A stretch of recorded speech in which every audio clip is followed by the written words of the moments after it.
నమస్కారం మీడియా మిత్రులందరికీ. మరి ఇక్కడ పెద్ద ఎత్తున జాబ్ మేళా అనేది ఈరోజు పాలకుర్తి నియోజకవర్గంలో హెచ్ఆర్జేఆర్ అంటే హనుమాన్లా ఝాన్సీ రెడ్డి అండ్ రాజేందర్ రెడ్డి ఫౌండేషన్ ద్వారా ఇక్కడ మా ఎమ్మెల్యే గారు యశస్విని రెడ్డి గారి ఆధ్వర్యంలో ఇక్కడ పెద్ద జాబ్ మేళా అనేది జరుగుతున్నది. ఇక్కడ మోర్ దెన్ 40 కంపెనీస్ హైదరాబాద్ నుంచి నాట్ ఓన్లీ ఐటీనే కాకుండా మన రీటైల్ కానీ, హాస్పిటాలిటీ కానీ, మరి అదేవిధంగా రెస్టారెంట్స్ బిజినెసెస్ కానీ, సో వేరే వేరే అంటే ఇప్పుడు 10th గ్రేడ్ నుంచి ఒక 10th క్లాస్ నుంచి qualifications up to post graduation వరకు. బట్ వీళ్ళందరికీ కూడా అవకాశాలు కల్పించటానికి ఇక్కడ జాబ్ మేళా అనేది పెద్ద ఎత్తున పెట్టడం జరిగింది. సో అదేవిధంగా మనకు హైదరాబాద్ నుంచి 100+ హెచ్ఆర్ రావటం జరిగింది. ఇక్కడికి హెచ్ఆర్ ఆల్రెడీ ఈరోజు 5:30కి హైదరాబాద్లో బయలుదేరి ఇక్కడ చేరుకోవటం జరిగింది 2 బస్సుల్లో. సో వీళ్ళందరూ కూడా ఇంత ఎఫోర్డ్ పెట్టినందుకు, మరి వీళ్ళందరూ కూడా ఏసీ రూమ్లో ఉంటే మన పిల్లలు పోయి అక్కడ ఇంటర్వ్యూ చేయాల్సిన స్థితిలో ఇవాళ రేపు ఏ కంపెనీలు అయినా కానీ, అలాంటిది ఆ కంపెనీలే పాపం ఇంత ఎండల్లో కూడా వాళ్ళు ఇక్కడికి వచ్చి వాళ్ళ సర్వీసెస్ని యూటిలైజ్ చేసుకోవాలి. ఎందుకంటే వాళ్ళు కూడా మీకు ఒక మంచి సర్వీస్ ఇవ్వాలి, మన ట్రస్ట్ ద్వారా అనేది రావడం జరిగింది. సో మీరందరూ కూడా ఇది తప్పకుండా అవకాశాన్ని వాడుకోవాలి.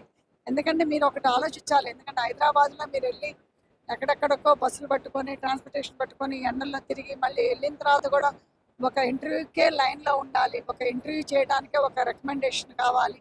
అలాంటి పరిస్థితిలో ఈరోజు మనకి 40 కంపెనీస్ ప్లస్ మనకి పాలకుర్తి నియోజకవర్గం వచ్చింది అని అంటే నిజంగా కూడా మా పాలకుర్తి చేసుకున్న అదృష్టంగా మేము భావిస్తాం.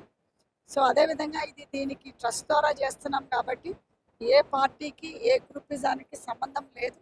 సో అన్ని పార్టీ వాళ్ళు, ఏ పార్టీ వాళ్ళైనా మీరు తప్పకుండా ఎవరైనా నియోజకవర్గం మొత్తంలో కూడా నిరుద్యోగులు అనే వాళ్ళు ఎవరైనా కానీ వచ్చి ఈ అవకాశాన్ని వాడుకోవచ్చు.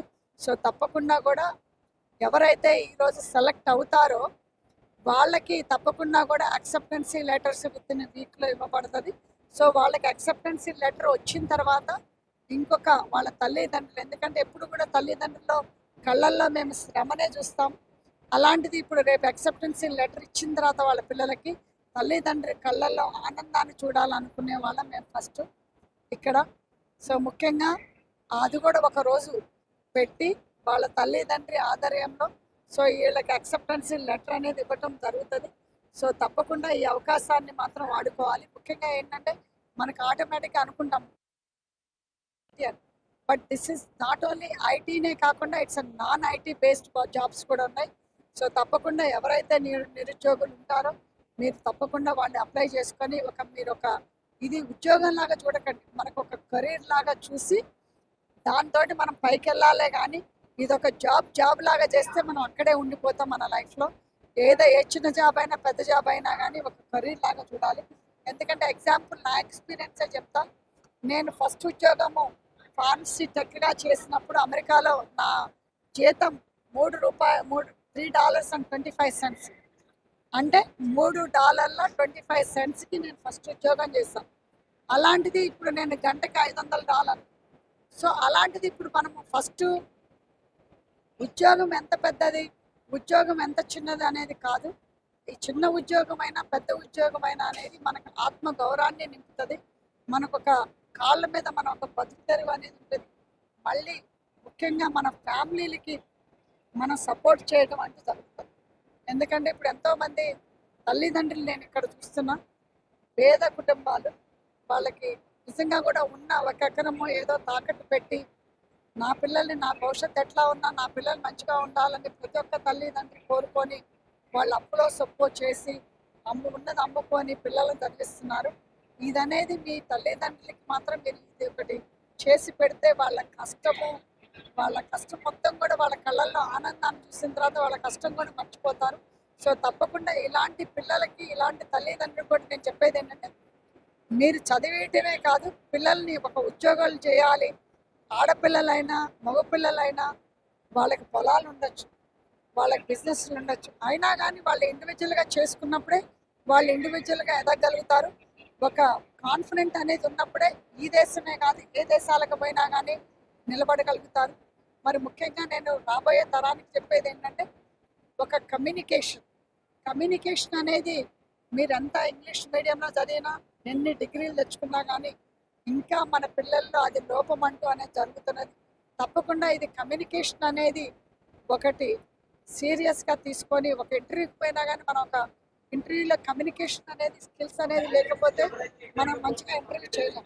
సో ఈ కమ్యూనికేషన్ కూడా మనకి డిగ్రీలు ఎట్లయితే మనకి ఇంపార్టెంట్ అనుకొని మనం డిగ్రీలు పట్టా చేతుల్లో పట్టుకున్నాము, అట్లానే ఇంకొక చేతిలో కూడా మన కమ్యూనికేషన్ అనేది స్కిల్స్ అనేది వెరీ ఇంపార్టెంట్. ఈ రెండు కలిసినప్పుడే మనం ఒక వరల్డ్ని కాంకర్ చేయగలం. చాలా మంది ఇంజనీరింగ్ వస్తూ ఉంటారు. అందరికీ ఉద్యోగం అయితే రాదు కదా. అది నర్వస్‌గా వెళ్ళకుండా వాళ్ళకేమైనా భరోసా ఇచ్చేటువంటి అవకాశం ఉందా? వాళ్ళకు కూడా చెప్పేది ఏంటంటే ఎవరైతే ఈరోజు సెలెక్ట్ అవ్వలేకపోతున్నారో వాళ్ళ స్కిల్స్ అనేది డెవలప్ చేసుకోవడానికి మళ్ళీ నేను వాళ్ళ కంపెనీస్ తోటి మాట్లాడి సో వాళ్ళ స్కిల్స్ అనేది డెవలప్మెంట్ చేయడానికి ఏమైనా కోర్సులు ఉన్నాయా ఐడెంటిఫై చేసే ఇప్పుడు కొన్ని స్కిల్ డెవలప్ మనకి మనకి డెవలప్ చేసే కంపెనీస్ ఉన్నాయి. మళ్ళీ అదేవిధంగా కొన్ని మన నాన్ ప్రాఫిట్ ఆర్గనైజేషన్స్ కూడా ఉన్నాయి.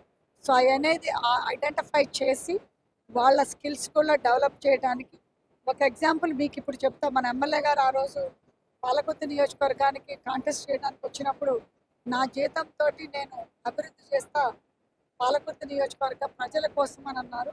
అదేవిధంగా తను ఈరోజు తన జీతాన్ని 20 కంప్యూటర్లు పెట్టి ఒక బిల్డింగ్లో మన తోరూరు ఆఫీస్ దగ్గర తను ఒక ఇద్దరు టీచర్లను పెట్టి ఫుల్ టైం అంటే రోజుకి 4 క్లాసెస్ అవుతున్నాయి. ఆల్మోస్ట్ ఆల్రెడీ ఇప్పుడు 2 నెలల నుంచి 200 మంది స్టూడెంట్స్ తీసుకుంటున్నారు. ఇప్పుడు వీళ్ళందరూ కూడా స్కూల్స్ నుంచి హాలిడేస్గా వచ్చిన పిల్లలు వీళ్ళందరూ తీసుకుంటుంది. వీళ్ళు అయిపోయిన తర్వాత కూడా ఎవరైతే హౌస్ వైఫ్స్ ఉంటారో ఎవరైతే ఇళ్ళ దగ్గర ఉంటారో వాళ్ళకు కూడా క్లాసెస్ ఇవ్వడం అనేది జరుగుతుంది. సో ఎందుకంటే ఇవాళ రేపు ఏ ఉద్యోగం బట్టల షాప్లో చేసినా కానీ ఒక కంప్యూటర్ అనేది మనం అందులో చెక్-ఇన్ చేయాలి కొనుక్కున్నప్పుడు బట్టలు. అందుకోసమని కంప్యూటర్స్ అనేది బేసిక్ నెసెసిటీ కాబట్టి ఇప్పుడు రాబోయే తరానికి ఈ కంప్యూటర్ క్లాసెస్ కూడా ఇవ్వడం జరుగుతుంది. సో ఇది అనేది మేము నియోజకవర్గంలో కంటిన్యూ చేస్తాం. సో మేము ఇది మన తోరూరులో చేయడం అనేది ఒక టెస్టింగ్ పీరియడ్ లాగా చేస్తాం. But it became a very grand success. So అదేవిధంగా పిల్లలందరికీ కూడా నేను చెప్పేది ఏంటంటే ఈ అవకాశాన్ని వాడు ఉపయోగించుకోండి. ఈ అవకాశంలో మీరు ఒకవేళ సెలెక్ట్ అవ్వకపోయినా మీరు డిసప్పాయింట్మెంట్ అవ్వకండి. ఎందుకంటే ఇంకా ఫ్యూచర్ అనేది మీ చేతిలో ఉంది. మీరు రాబోయే తరానికి మీరు ఎదగాల్సిన పిల్లలు వీళ్ళందరూ కూడా. సో యూత్ పిల్లలందరికీ ముఖ్యంగా చెప్పేదంటే try to stay focus and also confident. Thank you. చాలా మంది ఈ మధ్య ఉద్యోగ అవకాశం చూస్తున్నారు. ఈ గ్రామీణ ప్రాంతాల నుంచి అందరూ ఇప్పుడు సంతోషంగా ఉన్నారా? ఇది ప్రకటించగానే ఏం చెప్తాము? అంటే తప్పకుండా అండి వాళ్ళకి ఒక హోప్ అనేది క్రియేట్ అయింది. ఎందుకు అని అంటే కావాలంటే మేము అర్లీగా చేయొచ్చు వేరే వాళ్ళు చేసిన, కానీ మాకేంటంటే ఎన్ని కంపెనీస్ వచ్చినాయి ఎట్లా పెట్టుకోవా లేదా అనేది కాదు ముఖ్యము. మాకు ఎంతమందికి ఉద్యోగాలు ఇప్పించడం అనేది చాలా ముఖ్యమైనది. సో అట్లా అదేవిధంగా ఎంతమందికి అయితే ఉద్యోగాలు కల్పించగలిగినామో ఆ కంపెనీస్ ఎవరెవరు ఏ కంపెనీస్ అనేది చేయటం జరిగింది. సో అదేవిధంగా అదే మనము ఫుడ్ వర్క్ కూడా చేయటం జరగటమే కాకుండా ఇదంతా కూడా ఇంప్లిమెంటేషన్ మా ఫ్రెండ్ మా బులేరో కంపెనీ వాళ్ళ ఫ్రెండ్ కృష్ణ గారు. సో వాళ్ళకి కూడా థ్యాంక్స్ చెప్తూ మరి ఇక్కడ వచ్చిన ప్రతి ఒక్క హెచ్ఆర్ పర్సన్కి మరి ఇక్కడ వచ్చిన ప్రతి ఒక్క మన కంపెనీ వాళ్ళకి మరి ప్రతి ఒక్క మా విలేరో కంపెనీ ద్వారా ఒక టీం మెంబర్స్ కూడా కొంతమంది దాకా వాళ్ళు నిన్న ఈరోజు మార్నింగ్ వచ్చి చేయడం జరిగింది. మరి అదేవిధంగా మా లీడర్లకు కూడా, ఎందుకంటే ఇది ప్రజల్లోకి అలాంటి జాబ్ మేళా ఉందని ప్రజల్లోకి తీసుకొచ్చిన ప్రతి ఒక్క నాయకుడికి ప్రతి ఒక్క ఓటర్కి ప్రతి ఒక్క నాయకుడు కూడా థ్యాంక్ యూ చెప్తూ మరి